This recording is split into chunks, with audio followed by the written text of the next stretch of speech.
حضرت داتا گنج بخش علی حجور کا شمار بصغیر کے عظیم صوفی بزرگوں میں ہوتا ہے۔ آپ کی زندگی، تعلیمات اور کرامات نے بصغیر میں اسلام کے فروغ میں اہم کردار ادا کیا۔ یہاں آپ کی تفصیلی سوانح حیات، روحانی خدمات اور کرامات کا ذکر کیا جا رہا ہے۔ نولائن آپ کا اصل نام علی بن عثمان حجویری تھا۔ آپ کا تعلق غزنی، موجودہ افغانستان سے تھا اور قبیلہ جلابی سے نسبت رکھتے تھے۔ آپ کو حجویری اس لیے کہا جاتا ہے کہ آپ حجویر کے مقام پر پیدا ہوئے۔ آپ کی ولادت 400 ہجری 1009 عیسوی کے قریب ہوئی۔ نولائن اپنے ابتدائی تعلیم غزنی میں حاصل کی اور بعد میں روحانی و دینی علوم میں مہارت حاصل کی۔ آپ کے اساتذہ میں مشہور صوفی بزرگ حضرت ابو الفضل محمد بن حسن ختل شامل ہیں۔ اپنے قرآن، حدیث، فقہ اور تصوف میں گہری مہارت حاصل کی۔ نولائن اپنے اسلام کی ترویج اور تصوف کے اسرار و رموز سیکھنے کے لیے کئی ممالک کے سفر کیے، جن میں ایران، عراق، شام، ترکستان اور خراسان شامل ہیں۔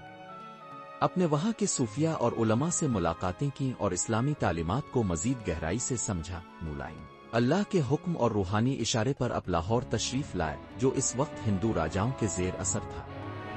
یہاں اپنے تبلیغ اسلام کا آغاز کیا اور اپنی کرامات و علمی بصیرت سے ہزاروں لوگوں کو مشرف با اسلام کیا۔ اپنے لاہور میں ایک خانقاہ اور مسجد تعمیر کرائی، جو آج بھی داتا دربار کے نام سے مشہور ہے۔ نولائن حضرت داتا گنج بخش نے کئی کتب تصنیف کی، جن میں سب سے مشہور کتاب کشف المحجوب ہے۔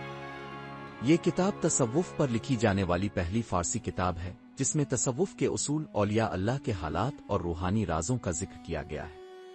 یہ کتاب آج بھی صوفی ازم کے طالب علموں کے لیے رہنمائی کا ذریعہ ہے۔ نولائن حضرت داتا گنج بخش کی کئی کرامات مشہور ہیں، جن میں چند درج ذیل ہیں۔ نولائن ایک مرتبہ لوگ پانی کی قلت کا شکار تھے۔ حضرت داتا گنج بخش نے دعا کی اور زمین سے ایک چشمہ جاری ہو گیا، جس کا پانی برسوں تک اہل لاہور استعمال کرتے رہے۔ نولائن روایات کے مطابق سلطان محمود غزنوی کو خواب میں حضرت محمد صلی اللہ علیہ وسلم کی زیارت نصیب ہوئی، جس میں آپ نے داتا گنج بخش کی خدمت میں جانے کی تلقین فرمائی۔ سلطان نے صبح ہوتے ہی اب کی خانقاہ کا رخ کیا اور عقیدت کا اظہار کیا۔ نولائن کہا جاتا ہے کہ ایک شخص اپنی فوت شدہ بیٹی کو لے کر اب کے پاس آیا اور اب سے دعا کی درخواست کی۔ اپنے اللہ سے دعا کی اور وہ لڑکی دوبارہ زندہ ہو گئی۔ نولائن اب کا وصال 465 ہجری 1072 عیسوی میں ہوا۔ آپ کا مزار لاہور میں ہے، جو دنیا بھر کے عقیدت مندوں کے لیے زیارت کا ہے۔ نولائن آپ کو داتا گنج بخش، خزانے بانٹنے والا، کا لقب حضرت خواجہ معین الدین چشت نے عطا کیا، جو خود بھی آپ کے مرید و عقیدت مند تھے۔ ان کے مشہور اشعار میں سے ایک یہ ہے: نولائن گنج بخش فزن عالم مظہر نور خدا۔ نولائن ناقصہ ہے راپن کامل کام اللہ را رہنما۔ نولائن حضرت داتا گنج بخش علی حجور کی تعلیمات، کتب اور کرامات نے بصغیر میں اسلام کی روشنی پھیلائی۔ آپ کا مزار آج بھی روحانی فیض کا مرکز ہے، جہاں ہر سال اس کے موقع پر لاکھوں لوگ حاضری دیتے ہیں۔ نولائن حضرت داتا گنج بخش اور ہندو مندر کا معجزہ۔ نولائن حضرت داتا گنج بخش علی حجور کی کرامات میں سب سے مشہور واقعہ لاہور میں ایک ہندو مندر سے منسلک ہے۔ یہ واقعہ نہ صرف اب کی روحانی قوت کا ثبوت ہے، بلکہ اس سے ظاہر ہوتا ہے کہ اللہ کے ولی ہمیشہ سچائی اور دین اسلام کے فروغ کے لیے مامور ہوتے ہیں۔ نولائن جب حضرت داتا گنج بخش لاہور تشریف لائے تو یہ شہر ہندو راجاؤں کے زیر اثر تھا اور یہاں مختلف مذاہب کے ماننے والے آباد تھے۔ لاہور کے بعض علاقے ایسے تھے جہاں ہندو پنڈتوں کا بہت اثر و رسوخ تھا اور وہ اسلام کے بڑھتے ہوئے اثرات کو ناپسند کرتے تھے۔ نولائن لاہور میں ایک مشہور ہندو پنڈت کا مندر تھا، جہاں ہر روز لوگ اپنی عبادات کے لیے آتے تھے۔ اس مندر میں ایک خاص پوجا آگ جلائی جاتی تھی، جس کے متعلق ہندوؤں کا عقیدہ تھا کہ یہ کبھی بجھ نہیں سکتی اور اس کی روشنی ہمیشہ برقرار رہتی ہے۔ پنڈتوں کا دعویٰ تھا کہ ان کی عبادت سچی اور طاقتور ہے اور یہی آگ ان کے مذہب کی سچائی کی علامت ہے۔ نولائن حضرت داتا گنج بخش کی آمد اور ہندو پنڈت کا چیلنج۔ نولائن جب حضرت داتا گنج بخش نے لاہور میں اسلام کی تبلیغ شروع کی تو بے شمار لوگ اب کے حسن اخلاق، علم اور کرامات سے متاثر ہو کر مسلمان ہونے لگے۔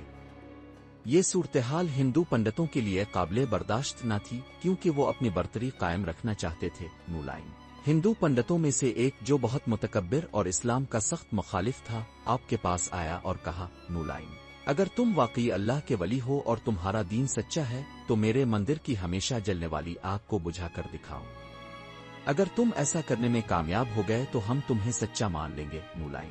یہ ایک کھلا چیلنج تھا جس کے پیچھے نیت حضرت داتا گنج بخش کی ساکھ کو کمزور کرنا تھی نولائن۔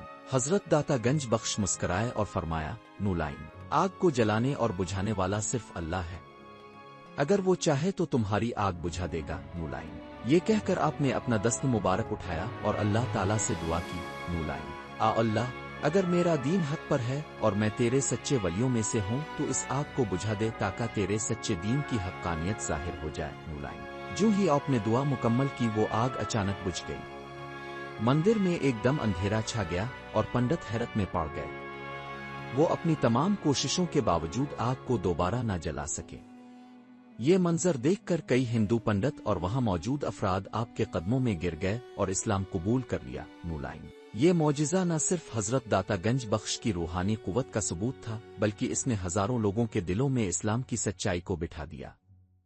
اس واقعے کے بعد لاہور میں اسلام کی اشاعت اور ترویج میں زبردست اضافہ ہوا اور بے شمار غیر مسلم مسلمان ہو گئے نولائن۔ آج بھی حضرت داتا گنج بخش کا مزار لاکھوں عقیدت مندوں کے لیے ہدایت اور روحانی فیض کا مرکز ہے، اور یہ واقعہ بئی صغیر میں اسلام کے فروغ کی ایک روشن مثال کے طور پر یاد کیا جاتا ہے۔